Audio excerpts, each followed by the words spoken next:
Congratulations, 17 millions viewers. World Cup video. అయితే అప్పుడు మీరు ఈక్వల్ హీరోయిన్స్ ఎట్లానో మీరు కూడా అట్లా, ఎందుకంటే వాణిశ్రీ గారి కొప్పు అని ఎలా అన్నారో తర్వాత మీ కట్టుబొట్టు గురించి కూడా అంత మాట్లాడేవాళ్ళు, అంత ఫాలో అయ్యేవాళ్ళు కూడా. అయితే మీ ఇంట్లోనే ఒక చిన్న సెలబ్రిటీ లాగా మీరు బయట మీకు ఇంత పేరు ప్రఖ్యాతలు కానీ లేకపోతే ఇంత పెద్ద పెద్ద వాళ్ళ దగ్గర మీకు ఇంపార్టెన్స్ కానీ ఇంత ఉండేది, కానీ మేకప్ వేసుకొని ఒక అమ్మాయి బయటకు వెళ్తుంది, అది ఎవ్వరు అప్పటి వరకు చెయ్యని పని, టీవీలో కనిపిస్తుంది మేకప్ వేసుకుంటుంది అనుకుంటే బంధువుల్లో కానీ లేకపోతే చుట్టుపక్కల వాళ్ళు కానీ ఏదో ఒక మాట, ఏదో ఒకటి వాళ్ళకి తోచింది ఒక మాట అనేస్తారు. అవి ఎప్పుడన్నా మిమ్మల్ని బాధించాయా? Good question.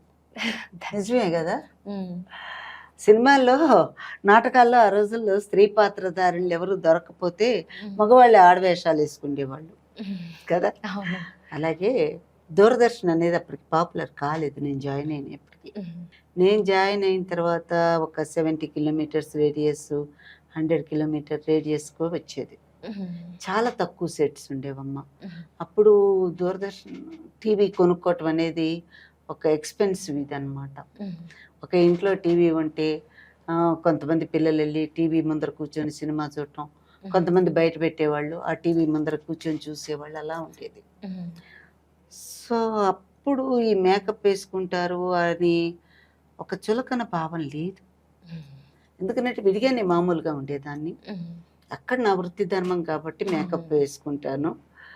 అది కూడా కాకుండా because it's a government job, ప్రభుత్వ ఉద్యోగం అయ్యేటప్పటికీ ఎవరు హద్దుల్లో వాళ్ళు ఉండేవాళ్ళు.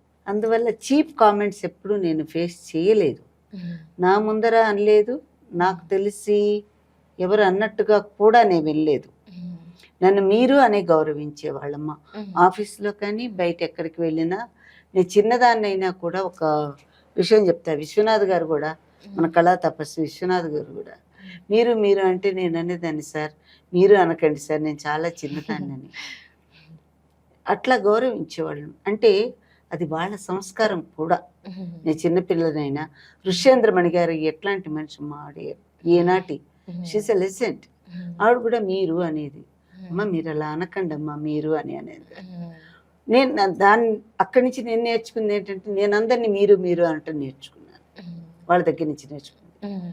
గివింగ్ రెస్పెక్ట్ అనమాట అది.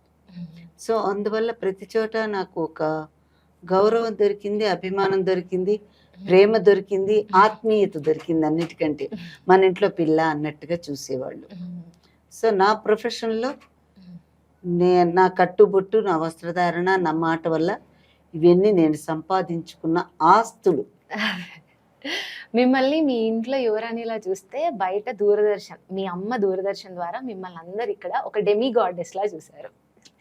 అయితే ఇలాంటి ఒక సంస్థని 40 ఏళ్ల పాటు అనుబంధం ఉన్న ఒక సంస్థని రిటైర్ అయ్యి వదిలిపెట్టాలి అంటే, ఇంకా ఉంటాము అందులో కొనసాగుతాము కానీ కొంచెమైనా దూరం అవుతుంది ఆ సంస్థ అన్నప్పుడు ఆ బాధ ఎలా అనిపించిందమ్మా? అమ్మ దగ్గర నుంచి దూరం అయితే ఎలా ఉంటుంది? ఆ రోజు ఒక విషయం చెప్పాలమ్మా, నేను ఉద్యోగం చేశాను, అది ఉద్యోగంలో చేయలే, ప్రేమించాను. అది నా 80% ఆఫ్ మై లైఫ్ దూరదర్శన్తో ముడిపడిపోయింది. సో నేను రిటైర్ అయిన రోజున నాకు 5 ఫేర్వెల్ పార్టీలు జరిగినాయి, ఎవ్వరికి జరగలే దూరదర్శన్లో. నేను రిటైర్ అయిన రోజున అఫీషియల్గా వాళ్ళు ఇచ్చినప్పుడు దాదాపు ఒక 500 మంది పైన ఉన్నారు. రాత్రి 10:30 వరకు ఫేర్వెల్ వెళ్ళింది నాకు. అందరూ కళ్ళనీళ్ళు పెట్టుకున్నారు నేను వస్తూ ఉంటే, నేను కళ్ళనీళ్ళు పెట్టుకున్నాను. అంటే మళ్ళా రావచ్చు, మళ్ళా వెళ్ళొచ్చు. సర్వీస్లో ఉన్నప్పుడు అనుబంధం వేరు.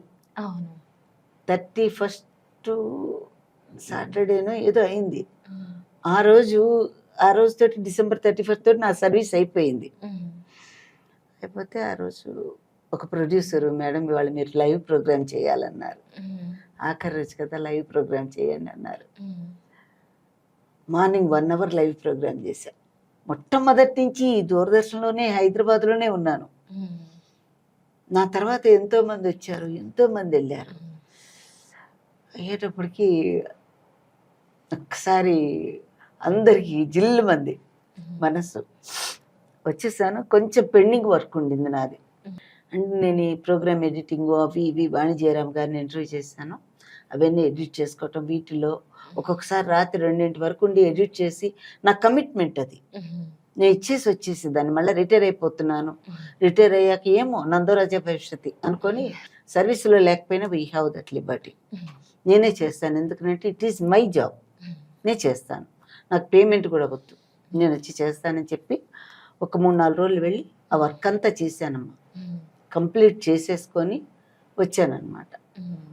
ఒకసారి ఇట్లాగే నేను దూరదర్శన్ సప్తగిరి, విజయవాడ, యాదగిరి ఇక్కడ, సప్తగిరికి యాదగిరికి రెండిటికి నేను పనిచేశాను రిటైర్ అయిన తర్వాత. అక్కడ న్యూస్ రీడర్స్ని అనౌన్సర్స్ని సెలెక్ట్ చేశాను, ఇక్కడ న్యూస్ రీడర్స్ని అనౌన్సర్స్ని సెలెక్ట్ చేశాను. అక్కడ నేను ట్రైనింగ్ ఇచ్చాను భాష గురించి, ఒక వాక్యాన్ని ఎట్లా రాసుకోవాలి, ప్రతిదానికి ఎవరు ఉండరు కదా, మనకు మనం రాసుకోవాల్సిన పరిస్థితి వచ్చినప్పుడు మనకి భాషా జ్ఞానం ఉండాలి. భాష ఏమిటి, ఏ మాటలు మాట్లాడాలి, ఎక్కడ ఎలా మాట్లాడాలి, ఎక్కడ ఏ వాయిస్లో మాట్లాడాలి, ఎక్కడ ఎట్లా మాడ్యులేట్ చేసుకోవాలి, ఇవన్నీ నేర్పాను. నేర్పి వాళ్ళకి మేకప్ వేయించి, మీ మొహానికి ఒక మేకప్ సూట్ అవుతుంది, మేకప్లో కూడా నేను బాగా ఎక్స్పీరియన్స్, నేనే నేర్చుకున్నాను. తర్వాత కాలంలో నా మేకప్ నేనే వేసుకునేదాన్ని, ఎవరిని అలౌ చేసేదాన్ని కాదు. సో మనకి మైనస్ పాయింట్స్ ప్లస్ పాయింట్స్ ఉంటాయి ఫేస్లో, ప్రతి ఆర్టిస్ట్కి కూడా. ప్లస్ పాయింట్స్ని ఎలివేట్ చేసుకుంటాం, మైనస్ పాయింట్స్ని కనిపించకుండా కాపాడుకోవాలి. ఏమండి, కళ్ళు పెద్ద కళ్ళు అనుకోండి, ఆ కళ్ళు ఇంకొంచెం బాగా అందంగా కనిపించేట్టు. లిప్స్లో కూడా మనకి లోపాలు ఉండొచ్చు, ఆ లిప్స్ని చక్కగా లిప్స్టిక్తో కవర్ చేసుకునేట్టు. ఈ బుగ్గలు ఇవన్నీ కూడాను, ఎందుకంటే మనం మాట్లాడేటప్పుడు ఎక్కువ లిప్ మూమెంట్ ఉంటుంది, ఆ లిప్ మూమెంట్ ఎలా ఉండాలి, నిర్దిష్టంగా ఉండాలి. ఇవన్నీ కూడా నేను ట్రైనింగ్ అమ్మ, ప్రతి మైన్యూట్ పాయింట్ వదలకుండా. నీ ఆడపిల్లలకి ముఖ్యంగా హెయిర్ స్టైల్ ఎలా వేసుకుంటే బాగుంటుంది, ఒక్కొక్క ఫేస్కి ఒక్కొక్క హెయిర్ స్టైల్ అలవాటు అవుతుంది, నప్పుతుంది. అందరికీ అన్నీ నప్పవు, అందరూ వాణిశ్రీలు కారు, ఒక్కళ్ళే ఉంటారు, ఆవిడకి ఏ హెయిర్ స్టైల్ అయినా నప్పుతుంది. మీరు చూడండి, అలాంటి నటి లేరు, అలాంటి ఆర్టిస్ట్ పుట్టారు అనుకోండి. సో అట్లాగా నేను చెప్పేదాన్ని, ఇక్కడ కూడా అలాగే చెప్పేదాన్ని. దూరదర్శన్ 2 సెంటర్స్తోనూ నేను చాలా కాలం ట్రావెల్ చేశాను. సో నేను అట్లాగా ట్రైనింగ్ ఇచ్చేదాన్ని అనమాట, భాష పట్ల, మేకప్ పట్ల, కాస్ట్యూమ్స్ పట్ల, ఎలాంటి కాస్ట్యూమ్స్ వేసుకోవాలి అన్నది మొత్తం.